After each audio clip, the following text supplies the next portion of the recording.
السلام علیکم ورحمۃ اللہ وبرکاتہ۔ اللہ سبحانہ تعالیٰ آپ کو صحت اور خوشیوں سے بھرپور زندگی عطا فرمائے، آمین ثم آمین یا رب العالمین۔ الصلاۃ والسلام علیکہ یا رسول اللہ، الصلاۃ والسلام علیکہ یا حبیب اللہ، الصلاۃ والسلام علیکہ یا نور اللہ۔ پلیز مجھے بھی دعاؤں میں خاص یاد رکھیے گا۔ اور اللہ تعالیٰ نے فرمایا جس روز وہ سات برپا ہوگی اس دن سب انسان الگ گروہ میں بٹ جائیں گے، جو لوگ ایمان لائے ہیں اور جنہوں نے نیک عمل کیے ہیں وہ ایک باغ میں شاد و فرح رکھے جائیں گے۔ اللہ تعالیٰ ہم سب کو توفیق دے کہ ہم نیک عمل کریں اور اللہ تعالیٰ کے اس گروہ میں شامل ہوں انشاءاللہ، آمین۔ حدیث پاک، حضرت ابو ہریرہ رضی اللہ عنہ نے بیان کیا کہ نبی کریم صلی اللہ علیہ وآلہ وسلم نے فرمایا، لوگوں پر ایک ایسا زمانہ آئے گا کہ انسان کوئی پرواہ نہیں کرے گا کہ جو اس نے حاصل کیا ہے وہ حلال سے ہے یا حرام سے ہے۔ آج کل کا دور ایسا ہی چل رہا ہے کہ حلال حرام کی بالکل پہچان ختم ہو گئی ہے۔ اللہ تعالیٰ ہم پہ اپنا فضل و کرم کرے اور پاکستان کے پر بھی اللہ تعالیٰ اپنا فضل و کرم کرے۔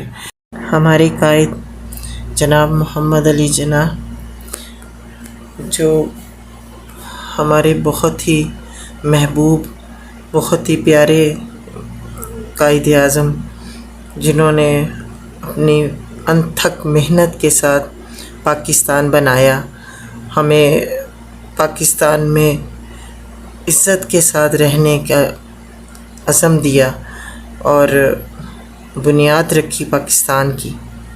پاکستان کی بنیاد مینار پاکستان، جو پاکستان کی پہچان ہے، اور ہمارے جناب علامہ اقبال نے خواب دیکھا تھا پاکستان کا اور وہ قائد اعظم محمد علی جناح نے اس کو پورا کیا۔ اور یہ محمد اصغر، جنہوں نے پاکستان کا مطلب کیا، لا الہ الا اللہ، انہوں نے اس کا ترانہ پڑھا۔ پاکستان کا مطلب کیا، لا الہ الا اللہ، پاکستان کا مطلب کیا، لا الہ الا اللہ، پاکستان کا مطلب کیا، لا الہ الا اللہ محمد رسول اللہ صلی اللہ علیہ وآلہ وسلم۔ لا الہ الا اللہ وحدہ لا شریک لہ، لہ الملک ولہ الحمد وہو علی کل شیء قدیر۔ سلام عقیدت پیش کرتی ہوں قائد اعظم محمد علی جناح کو۔ 14 اگست آنے والی ہے، اس سے پہلے میں خراج عقیدت پیش کرتی ہوں۔ کہتے ہیں، اس پرچم کے سائے تلے ہم ایک ہیں، ہم ایک ہیں، سانجھی اپنی خوشیاں اور غم ایک ہے، ہم ایک ہیں۔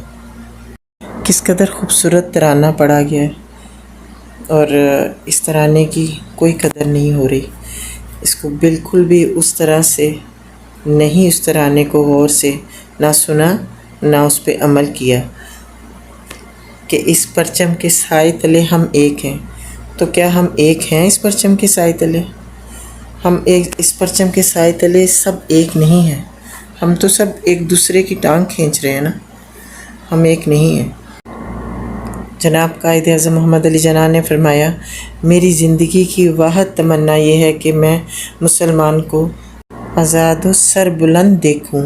میں چاہتا ہوں کہ جب مروں تو یہ یقین اور اطمینان لے کر مروں، میرا ضمیر اور میرا خدا گواہی دے رہا ہو کہ جناح نے اسلام سے خیانت اور غداری نہیں کی، مسلمانوں کی آزادی، تنظیم اور مدافعت میں اپنا فرض ادا کر دیا۔ خطاب آل انڈیا مسلم لیگ کونسل، 21 اکتوبر 1939۔ آپ اپنی جیت کا جشن ضرور منائیں، لیکن کسی کی تذلیل کر کے نہیں، کسی کو ذلیل کر کے نہیں، کسی کو برے برے ناموں سے بلا کے نہیں۔ پلیز اتفاق محبت پیار سے. یہ آپ پکچر دیکھ رہے ہیں کیسے عمران خان صاحب نے مریم نواز کے ہاتھ رکھا ہے. کسی نے ایڈیٹنگ کی آئی تھنک. تو مجھے اس پہ بات کرنی تھی، اس لیے میں نے اس میں اپنے بلاگ میں اس کو لے کے آئی ہوں. اس میں لکھا تو کچھ اور تھا. اس میں یہ کہوں گی کہ جیسے یہ اتفاق محبت سے ادھر دکھا رہے ہیں تو اللہ کرے کہ اسی طرح اتفاق محبت پیار سے ایک ہو کے، ملک ایک ہے ہمارا، ٹھیک ہے، جو قائد اعظم نے اس کو بنایا، ایک ملک بنایا، اور اس کو سب ایک ہو کر چلائیں، ایک ہو جائیں سب. لڑائی جھگڑے یہ سب چھوڑ دیں. میرا میسیج ہے آپ سب کے لیے. اگر آپ تک میری بات چاہے تو آپ لوگوں سے ریکویسٹ ہے کہ خدا را یہ ایک دوسرے پہ تانا کسنا، ایک دوسرے کے برے برے نام لینا، یہ چھوڑ دیں اور ایک ہو جائیں اور ایک ہو کے ملک کو چلائیں. چور کہنا، ڈاکو کہنا، یہ سب ایک دوسرے کو اتنا برا بھلا کہنا. اور نواز شریف صاحب کی پارٹی عمران خان صاحب کی پارٹی کو برا کہتی ہے، اور عمران صاحب کی پارٹی نواز شریف صاحب کی پارٹی کو برا کہتی ہے. تو کیوں ایک دوسرے کو برا کہتے ہیں؟ جس کو جو سیٹ مل رہی ہے اس پہ اس کے ساتھ ہو جائیں بس، اور مل کے ملک کو چلائیں اور بہترین ملک بنائیں تاکہ دنیا میں اس کا نام ہو. میرے کتنے ہی پیارے دنیا سے رخصت ہو گئے، پر میں اس پردیس میں رہنے کی وجہ سے پاکستان میں اس وقت نہیں پہنچ سکی جب وہ دنیا سے گئے. میرے ماں باپ، میرے سگے بھائی اور بہت سارے اور رشتہ دار دنیا سے چلے گئے، لیکن بس حالات ٹھیک نہیں ہیں، حالات ٹھیک نہیں ہیں. اس چکر میں پاکستان میں رہنا ہو ہی نہیں رہا ہمارا کہ ہم آ کے پاکستان میں رہیں. سعودی عرب میں بھی کافی مہنگائی ہو گئی ہے، کافی کچھ فیس کرنا پڑتا ہے. تو ہم یہ سوچتے ہیں کہ یہ پردیس ہے تو یہاں پہ اس طرح سے معاملے ہمیں فیس کرنے پڑتے ہیں، تو اپنے ملک میں جائیں تو وہاں جا کر سکون سے رہیں، اپنوں میں رہیں، اپنوں کو ملتے رہیں تاکہ دل کو سکون رہے کہ ہم اپنوں کے پاس ہیں. لیکن پاکستان کے وہ نیوز میں ایسے حالات سن کے اس قدر سب فیٹ اپ ہو گئے ہیں کہ پاکستان آنے کا کوئی نام ہی نہیں لیتا کہ پہلے حالات ٹھیک ہو جائیں، پہلے یہ جھگڑے ختم ہو جائیں، پھر ہم لوگ جائیں گے. پاکستان گئے وہ واپس سعودیہ آنے کا سوچ رہے ہیں. دوسرے ملکوں سے بھی جو بھی گئے ہیں وہ پاکستان سے واپس آنے کا سوچ رہے ہیں کہ وہاں حالات صحیح نہیں ہیں، ہم وہاں سیٹ نہیں ہو پا رہے.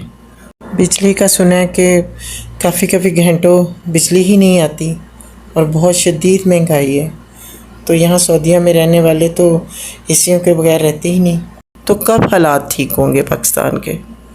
آپ لوگوں سے میں سوال کرتی ہوں کہ مجھے بتائیں کہ پاکستان کے حالات کب ٹھیک ہوں گے؟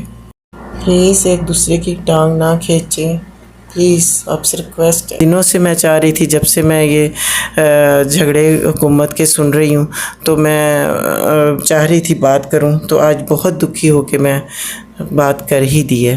تو آپ لوگ اس پہ ضرور غور کریں.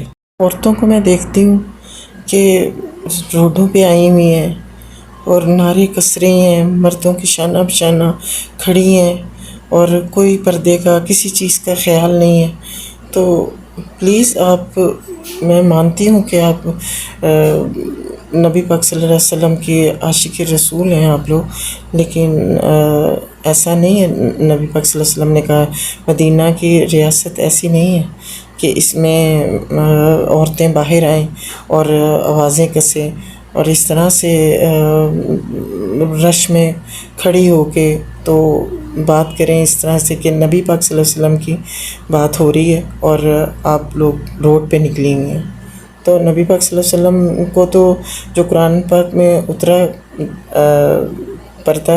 پردے کے بارے میں جو اللہ تعالیٰ نے کہہ دیا، تو اس کے بعد تو نبی پاک صلی اللہ علیہ وسلم کی عورتیں باہر نہیں آئی تھیں، وہ پردے میں چلی گئی تھیں کیونکہ حکم آ گیا تھا اللہ تعالیٰ کا. تو پلیز آپ لوگ اگر جس کے بھی ساتھ ہیں، نواز شریف کے صاحب کے ساتھ ہیں یا عمران صاحب کے ساتھ ہیں، تو گھر میں بیٹھ کے دعا کریں نا، گھر میں رہیں، سجدوں میں دعا کریں اور نمازیں پڑھیں، درود پاک پڑھیں۔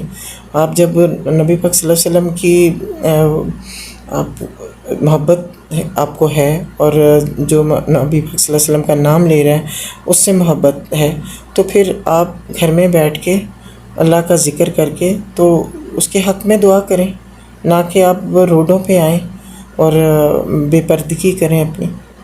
بس یہ میرا میسیج بہت ضروری تھا جو میں آپ کو پہنچایا، معذرت کے ساتھ۔ اور نبی پاک صلی اللہ علیہ وآلہ وسلم کا نام لینے کے بعد آپ کسی کو ذلیل کرنے کے الفاظوں میں کچھ ایسی بات نہیں کر سکتے، کسی کو ذلیل نہیں کر سکتے، کسی کو برے برے لفظوں سے نہیں بلا سکتے، کیونکہ ہمارے نبی پاک صلی اللہ علیہ وسلم کا یہ طریقہ نہیں تھا، مدینہ ریاست کا یہ طریقہ نہیں تھا کہ کسی کو نیچے دکھا کے خود اپنے آپ کو اوپر کرنا، ایسا نہیں کرنا چاہیے۔ بس آپ اپنے جو ڈیوٹی ہے اس کو نبھائیں اور بس کسی کو ذلیل نہ کریں، کیونکہ اللہ تعالیٰ کو اور نبی کو یہ پسند نہیں ہے بات۔ یہاں پر بات ختم کرتی ہوں۔ کوئی تو ہے جو نظام میں ہستی چلا رہا ہے، وہی خدا ہے، دکھائی بھی جو نہ دے، نظر بھی جو آ رہا ہے، وہی خدا ہے، نظر میں رکھے امانتیں بھی، وہ جانتا ہے نیتیں بھی۔ بے قراری کے وقت کی دعا ہے، آپ لوگوں سے شیئر کرتی ہوں۔ یا حی یا قیوم برحمتک استغیث اصلح لی شأنی کل ولا تکلنی الی نفسی طرفۃ عین۔ اے زندہ و جاوید، اے کائنات کے نگران، تیری رحمت ہی کے ذریعے سے میں فریاد کرتی ہوں کہ تو میرا ہر کام سنوار دے اور مجھے آنکھ جھپکنے کے برابر بھی میرے اپنے نفس کے سپرد نہ کر۔ آمین ثم آمین یا رب العالمین۔